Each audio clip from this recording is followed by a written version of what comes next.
Hello, my name is Kasey Clark, and this is my submission for Tales and Ales 2.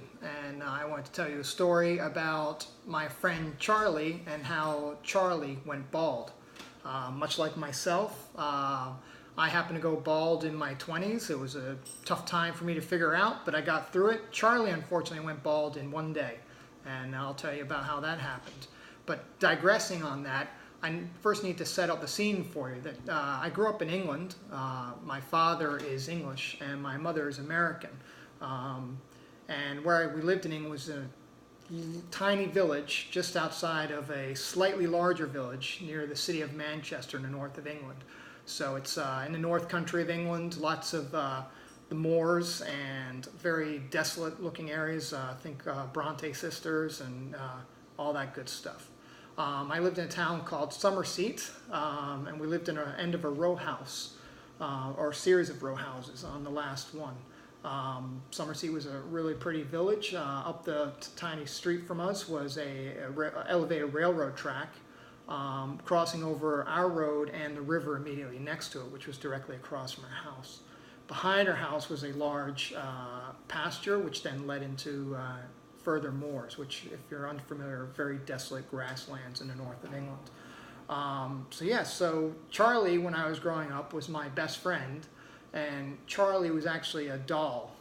Charlie got the name Charlie because as I was growing up, I was obsessed with all things American. I loved the New York Yankees. I loved superheroes. All my underwear at the time had superhero emblems on it. We had a dog named Yankee.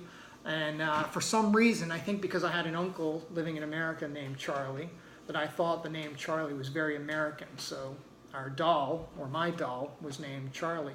And if you want to picture Charlie, he was much like one of those My Buddy type dolls, you know, about 1.5 feet tall with a plastic head and some lifelike hair sticking all out over his head.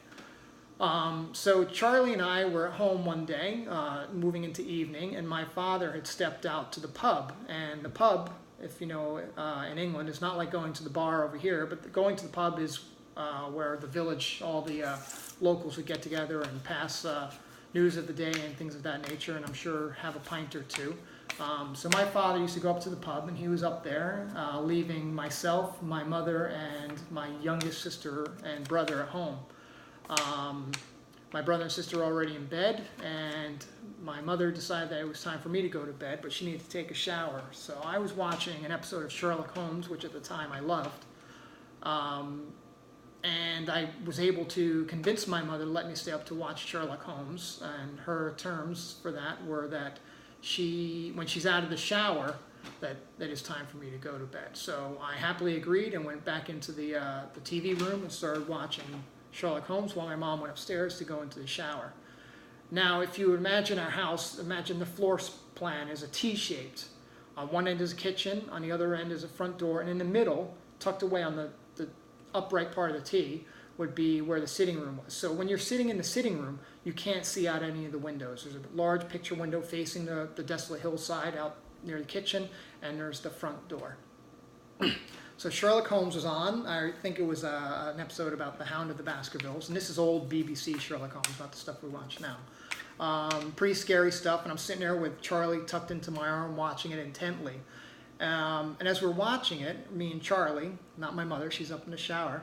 As we're watching, I start hearing this very low bass noise, kind of a bowing, like boom, boom. And I didn't know what it was. I just kept watching TV and couldn't quite figure it out. But the noise kept coming back, boom, boom, just a very low-pitched, bassy bow.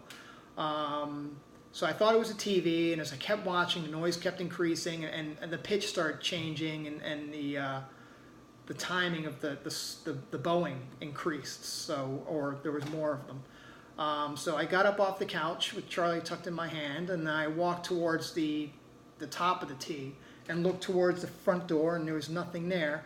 And I looked towards the kitchen. If you remember the description, at the end of the kitchen, there's a big picture window with a sink in front of it. So I'm looking out there, and there was the glare from the inside, and you can just see outside into the fields below in the back. But it was very dark, so you couldn't see much. And all of a sudden, I see not only this bow, but I see the light refracting back out at me. Boom, boom. and I couldn't make out what it was. And next thing I squint, I look, and it's happening again. And then I start realizing that what was causing a bowing was a man with both fists pounding on this window. And as he's pounding on this window, blood is smearing all over the window. The window is bowing, boom, boom. Now, I was about 9 years old at the time, and in my head, I thought the picture window was going to cave in at any second, and he would come running in to get me as a big bloody man and beat me up or whatever. I don't know what was going through my head. Poor Charlie this time, as a coping mechanism, because I was so afraid, I would just turn towards his head, grab a set of hair and just turn and pull and rip the hair out of his head, slowly leaving bald spots. At the same time, I was screaming for my mother, who is in the shower, and finally, I guess she heard me and heard fear in my voice, and she came running down the stairs. Now, if you remember, if you had a mom, if you grew up in the 80s, my mom wore a big red terry cloth robe, and she also put the towel around her head and did that weird towel-y thing on top of her head. So she came down wondering what was wrong, came down the stairs and turned and then saw the same thing in the picture window. Now, this is one thing, one time I will admit my mom, when I think about this, was real badass at this. She went up to the window as it was bowing, and this guy was panicking and smashing on it, smearing blood all over the place, and started getting a closer look at him. Now, my mother is a nurse, so I'm sure in her head she was assessing what was going on. And I just remember her telling him to go around to our sliding glass door, which is on the front, which is more glass, but he was able to go around. And as he was moving around, the window finally stopped shaking. It didn't break. It held. Blood all over it. He came around, and my mother went to the kitchen drawer. And I remember that she was a sewer and a knitter, and she had these long shears for cutting wool and cloth and all that. And she slowly took those out of the drawer, put those into her terry cloth pocket. The whole time I'm pulling Charlie's hair, there's less and less of that hair left. Charlie is slowly going bald, much faster than I did, though. Anyway, the gentleman comes around to the other side. He's now at the picture glass window, pounding on and with panic in his eyes. My mother decided that the best idea then would be for him to step into the light. She got a better look at him, and she opened the door and let this man in. I didn't know what was going on. I was scared to death. I was hiding behind my mother as this man's whimpering and crying and screaming. And as he came in, my mom dials the police, which in England at the time was, might still be, is 999. And as she dialed those numbers, we heard another police car zipping up the road, wailing up the road. My mother took care of this young man, and eventually the police got to our house. So the police car that was going up the road was actually responding to this gentleman who was beaten up, to his friend who had walled themselves into a police box after being beaten up as well and was able to call the police. Turns out it was a case of mistaken identity. These two were accused of smashing a windshield by a drunk man who came out with a cricket bat and decided to wail on them. Ambulances eventually came. The guy that came into our house had a broken collarbone, broken shoulder, and a cracked skull, and a split in his scalp, which was producing all the blood. He eventually, they took him away. Not the police, the ambulance took him away, and we later found out through his parents that came to visit us that the man that did that to him was arrested and was sent to Strangeways Prison in Manchester. So if you're a Smiths fan, you might recognize Strangeways, Here I Come. They were talking about the prison in Manchester.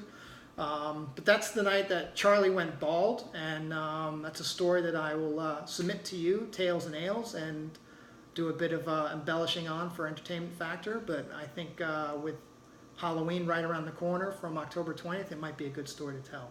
I hope you enjoy, and please let me know. Thank you.